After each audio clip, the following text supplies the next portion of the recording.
why intelligent men stay single. They overthink a lot. And if you overthink and you get stuck in your head, you're going to think about doing the approach, but you won't actually do it. Also, you have learned habits of communicating in a very concise, serious, and stern fashion, which has served you well in your career, in your business, but it doesn't work well in a dating context. Because women don't come to the date for a logical exchange of information. They are there for you to create emotions of desire within them. You have to understand that if you want to find the right girlfriend or wife for the long term, you have to learn to create and sustain attraction.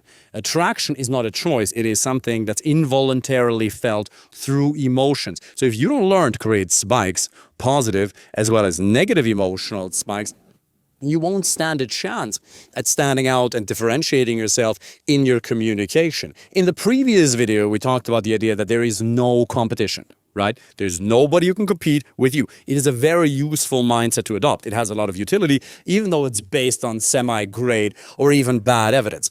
At the same time, even though on the one hand you do want to assume that there's no competition, you still have to assume the responsibility of learning to communicate authentically and effectively. And the authentic component refers to radical honesty, which we've addressed in previous videos. Let's talk about the effectiveness.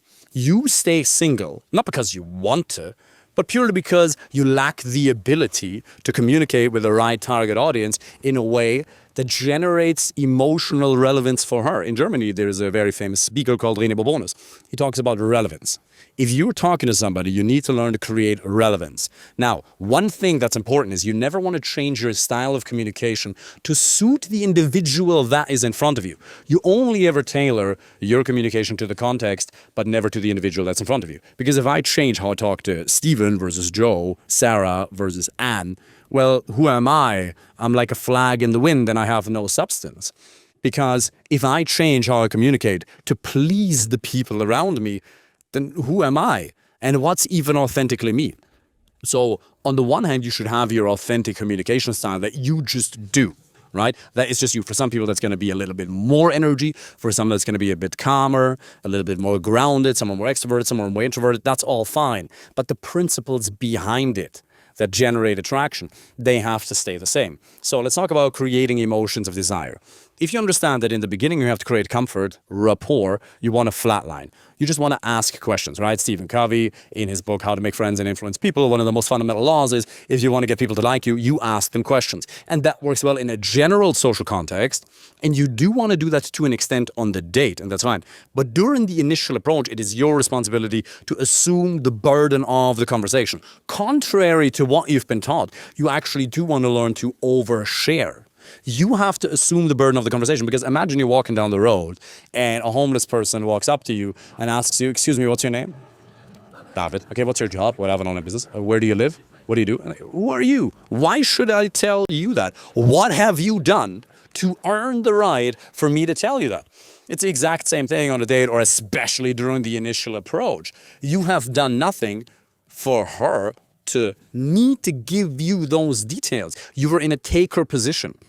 In a general social context, if you want men to like you, other men, in a business context, you show interest and you ask them questions. That's the easiest way to build rapport. But the problem is it doesn't build a lot of attraction, and you're placing the burden of the responsibility on her, and she won't assume that, because remember, she has options purely by existing. If a woman is attractive, she has options simply by virtue of the fact that she exists in this world. This is not the experience that you've made as a man. This is not the experience that we've made, at least when it comes to the options that we really, really want. Not just some potential partner, but somebody who's really amazing.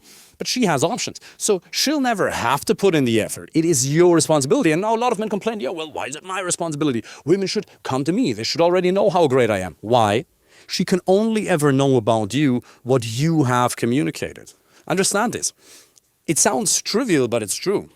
Remember, common sense isn't common practice. She only knows about you what you communicate. Therefore, how she perceives you as a human being depends entirely on your verbal as well as nonverbal communication, which is utterly in your control. It means there's nothing wrong with you inherently. If you're not getting the right dates, or no dates at all, or women lose interest in you, I'm busy, I didn't really feel the spark, it's not because there's something bad with you. If you're a kind, respectful man, you're intelligent, you're doing well in your job, you're doing well in your business, you're a good, kind person, it's not because there's something wrong with you. Your communications just sucks. The product, who you are, is amazing. It's just the marketing sucks. And you have to understand, it doesn't matter how good the product is. If you don't learn to market it well, it'll never get to the right target audience.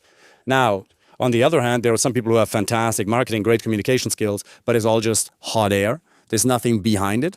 Now, that's not true for you, most likely, if you're listening to this video.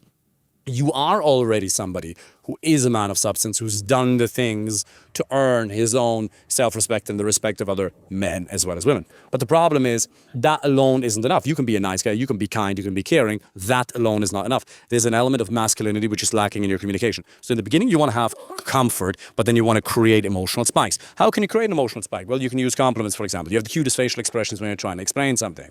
Or you can use push-pull. I really like your outfit, but what are those shoes? And remember, it is not about the line in and of itself. No woman has ever gone home with a man. No woman has ever entered a relationship with a man just because he used a clever line. I'm all about free-flowing communication. It's absolutely important.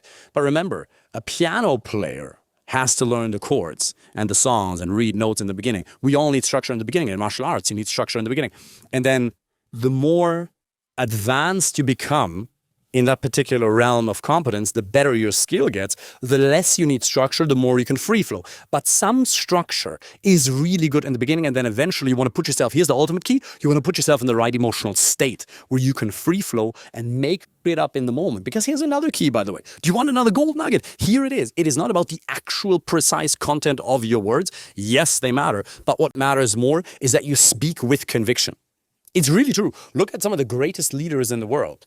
As long as people communicate with conviction, you unconsciously assume that what they say must have merit.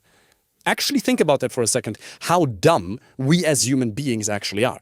If somebody speaks with conviction and we're not actually questioning their ideas based on their merit, we naturally assume that it must have more value than somebody else who's a little bit uncertain. So learn to speak with certainty. That doesn't mean you have to be extremely loud and over the top, even though you can be. But even if you're calm, you can have certainty behind your words. But you can, under no circumstances, question yourself.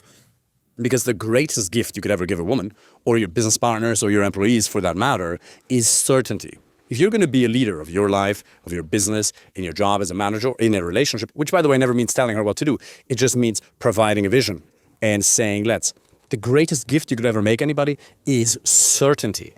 And certainty doesn't come from facts.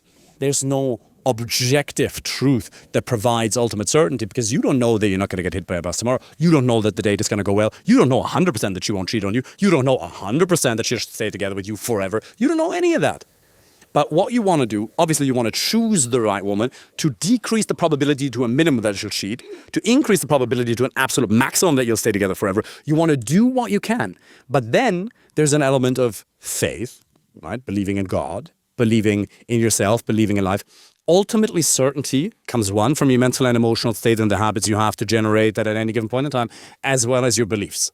That's truly where certainty comes from. And Tony Robbins has this belief that he's shared for many, many years, which is life is happening for me, not to me. That's one belief. Another belief is I'll find a way or I'll make a way. Another belief is abundance. Literally just the word abundance can encompass a whole set of belief in and of itself. Because most men, the number one message I get on Instagram is, there's this one girl, how do I make it work? We've went on a couple of dates, she lost interest, what do I do now? Well, you move on and you get more dates, that's what you do. You are so scarce in your approach to dating, it is actually terrifying. You have suffered one-itis if you're not currently doing it right now. One-itis is this idea, you're completely obsessed with one individual. But you have to understand what Marshall Rosenberg, founder of Nonviolent Communication, said. Your psychological needs, any given one of them, especially the one for love and connection, can be met independent of any particular person. You never need any one particular person. And once you understand that, then you can realize that movies like Hitch are actually nonsense. Even though it's a fun movie and it's an awesome, really entertaining piece of art, the premise of it is rather flawed. Because in Hitch, we say, okay, I'm going to go after this one woman and we're going to get her whether she likes it or not, whether we improve her communication skills or not, whether we learn to create emotional spikes or not. No, we're just going to be in the right circumstances and make it happen. It's complete nonsense. The truth is that if you want to find a quality relationship, if you're a man with standards, is to create a lot of quality options for yourself with dating apps, with Instagram, with in-person approaches, and then choose the best. If you want us to help you with that personally, apply for a free initial consultation call. Wish you all the best. Take care.